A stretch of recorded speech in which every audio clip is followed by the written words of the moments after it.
three-point shooting team for the last 4 years. However, the thing that Houston does much, much differently than the Warriors is that they are a very ISO-heavy team, meaning, and we talked about this in past episodes, you've got Harden or previously Chris Paul doing a lot of ball holding for 20 to 21 seconds and then chucking a three. They tend to make a lot of them. And with the regular season, I felt like their season was first one to 120 points wins the game. You're going to win a lot of NBA games in the regular season when you can score like the Rockets can. And the thing about this is we see it in March Madness, actually, with the NCAA. Teams in the past, like a Princeton, like a Buffalo that we saw this past year, there's teams that can do damage in a one-game scenario in a bracket. The problem is this is a 7-game series. And so when you have a team like Houston go absolutely cold for a number of games, which they did in 6 and 7, that's very, very detrimental, especially when you're playing a more balanced team like the Warriors, who can get absolutely hot from three, but then have all the power of Durant and Green on the inside to do everything that they do in the paint. And that was ultimately the problem. I mean, when they won Game 5, I thought this was going to be a really good opportunity for the Rockets to upset the Warriors. And I know the Rockets were seeded higher, but let's all be honest. We all thought the Warriors were going, so I would have called it an upset. The Warriors took care of business at home in Game 6. We got to the Game 7 that we thought we'd get. And then you saw the Rockets take charge in the first half, really play not great basketball, but the Warriors played worse basketball, and they had that lead and then went cold, and the Warriors destroyed them in the second half. And that's the problem. If you live by the three, you'll die by the three. That works in college. But Justin, to answer your question, no, in a 7-game series in the NBA, it's not going to win you a lot of titles. And I think you talked about a lot with Golden State. They play sort of a similar system. They have a lot more ball movement, but they do shoot a lot of threes. The difference is, and especially now with having Durant, he goes to the mid-range game a lot. You see Klay Thompson pull up a lot from the mid-range game. The Rockets system is, we want a three or we want a layup. Analytics says those are the two best shots to take. They're the highest percentage of make. They're the highest reward. We do not want mid-level. We don't want anything from that like 15-foot to 19-foot range. And I didn't understand why they didn't get aggressive and start driving the ball to the bucket. They waited too late to do it. They cut the lead from 10 to 6. And then they just kept firing up three-point shots that they didn't need. There were still, I think, 4+ minutes left in the game at that point, and they just kept firing threes up instead of just going to the basket. And then defensively, they just kind of fell apart. It seemed like it's like we talk about a lot. Your it's just like a pickup game. Your offense breeds your defense. If you're not hitting any shots, you're not getting the ball in your hand, you don't play that great of defense. Just face it. I mean, you get a bolt of energy in you when the offense is free-flowing and everybody's getting their shots and points. You just didn't see that happen. I know the other big story that came out of that was, what type of impact do you think the refereeing had on that game? I know you didn't like some of the calls. I saw an article where Jeremy Lin, Boogie Cousins had both chimed in on Twitter about that. There was some talk, would they get fined? But what type of role do you feel like the referees played in that game? Did they ultimately make any impact on the final outcome? No, I really don't feel like the referees impacted the final outcome. However, they did impact the game. More than several occasions were they wrong on foul calls in the Warriors' favor. And I think it went both ways, from giving whistles to the Warriors to not giving whistles to the Rockets. I can think of, off the top of my head, three-pointers where Harden was fouled, and it was obvious fouls. We had 2 back-to-back. One of them even went in, so it would have been a 3-pointer and one, and they somehow don't call it. I mean, those can be motivational changes and even momentum changes in a game like this, where the Warriors kept feeling like they were pushing and pushing and the Rockets needed something good to happen. When you're just not getting anything going your way, I can't believe that, and I said it on Twitter, Coach Antoni or one of the players wasn't teed up for arguing, because I think that's really what they needed to have happen. Is I think they needed to have somebody just go all out early in the third quarter, get that tactical, and let these refs know that they were royally screwing this up. Well, D'Antoni was trying. I mean, he had certain points where he and Scott Foster were basically having darn near a domestic dispute on the sideline. I mean, they were like screaming at each other, which you typically don't see a ref fire back. For that one, I think there was an inadvertent horn that went off, and then the Rockets lost possession at that point. I think Harden just makes it difficult. Now, the play where he stepped back, and I think it was Jordan Bell that stepped into his airspace earlier in the game, Klay Thompson got called for that same foul that was his third foul that he picked up where he stood there and he didn't give Harden a chance to come down. And then they didn't call it on Bell. And I thought the Bell one was more, thought it was more egregious. He knocked Harden down. He really stepped into his airspace. And then that play where the rip-through play is not a play that I really like them giving a lot of continuation on because I don't feel like it's a shooter's motion. I feel like now these guys are taught where if you feel a hand on you coming off the screen, just fire it up. And I said I think that is getting called a lot now where late in games when you see a team needs to foul and the guy sees the foul coming and he fires one up from 75 feet away and they don't give him 3 free throws. I think the NBA is trying to get to more of that of like, no, you're not really in the shooting motion. You're coming off of a screen. That's not typically a basketball shot. But I felt like the referees, they had some calls where it was very head-scratching to be there. Now, it's hard if you're a Warriors fan to be like, look, Klay had 4 fouls early in this game and really got taken out. So it's kind of hard to say that the Warriors got all of the calls because there was some ticky-tack stuff on both ways. But I felt some of the stuff in the paint and at the rim, Eric. I mean, I text you and said, they're letting these boys play.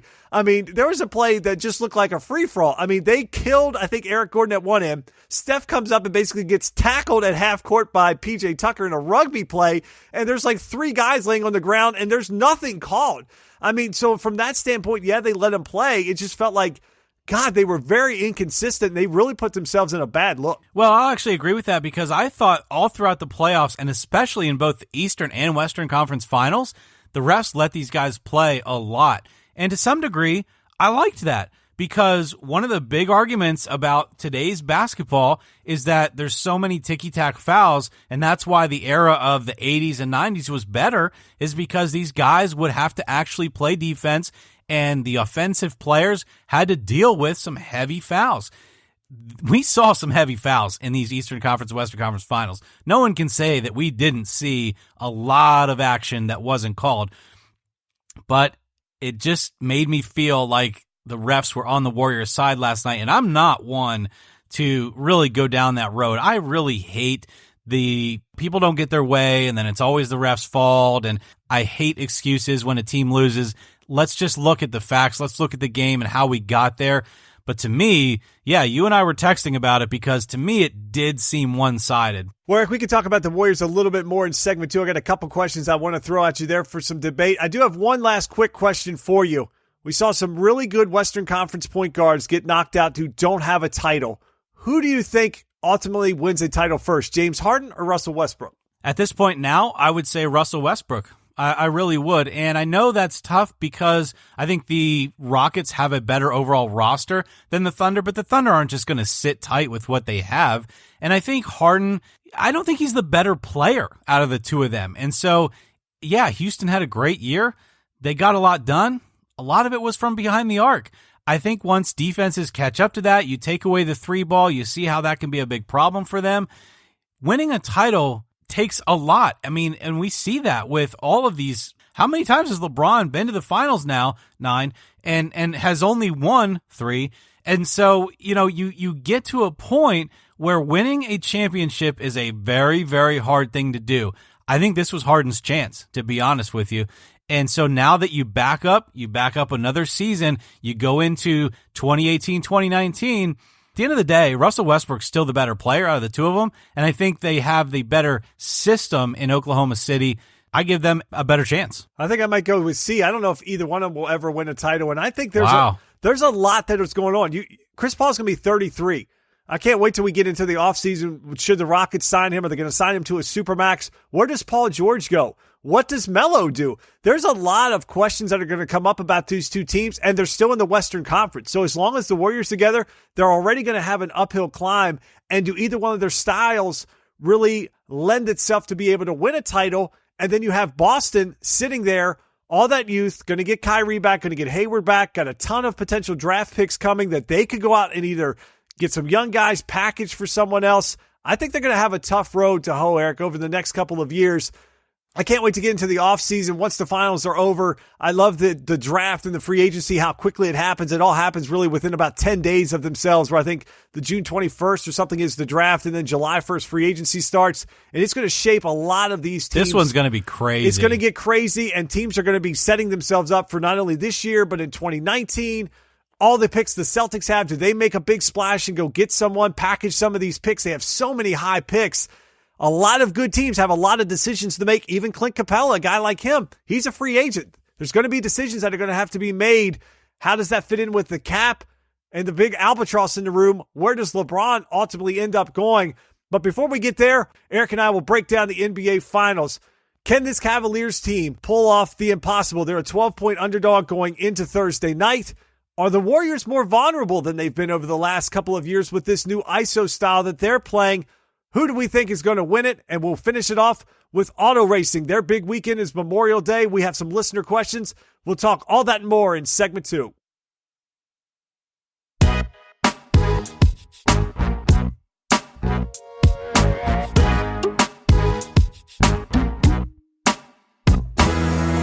It's Talkworthy time, and we've got to talk about the NBA Finals. They are upon us. Golden State is the big-time favorite. They're about 10-1 odds to win this title. I said it there, closing out segment 1. They're a 12-point favorite at home on Thursday night, as this series will tip off with Game 1.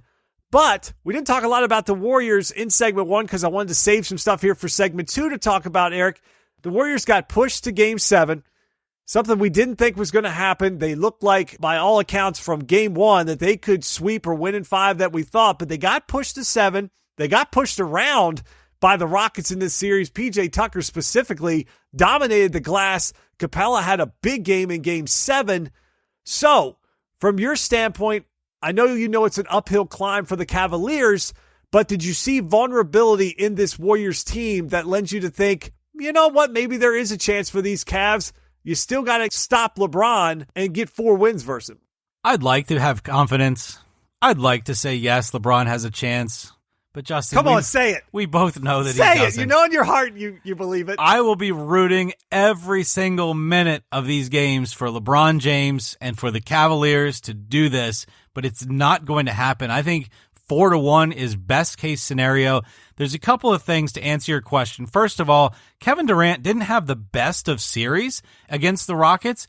I don't think that continues. First of all, I think Kevin Durant's just, quite frankly, too good of a basketball player. So I think he opens up Thursday and comes back strong and probably has a great final series. Steph Curry, after Game 3 and on, was amazing. His shot was on. Klay Thompson, the same thing. The heroics that he pulled, the points that he scored in the final few games of that series. And you also have to look at the fact that Andre Iguodala was out for the Warriors for the past few games, and he is a big piece. You know, I know he's a veteran in this league, but he's still a dang good basketball player, and what he means to that roster in that spot that he gave up to Looney for the past few games, there's just so much of a difference between those two players. Iguodala is a fantastic playoff player. If the Warriors even get him back, and I don't know if he's going to be back from that leg bruise or not, but if they get him back, that's a huge piece. Then you have Draymond Green. Justin, to me, it comes down to matchups. Cleveland has LeBron James, potentially Kevin Love.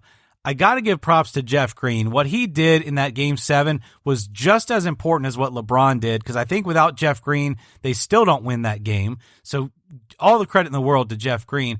But beyond that, they don't really have a starting 5. They have LeBron James, Kevin Love.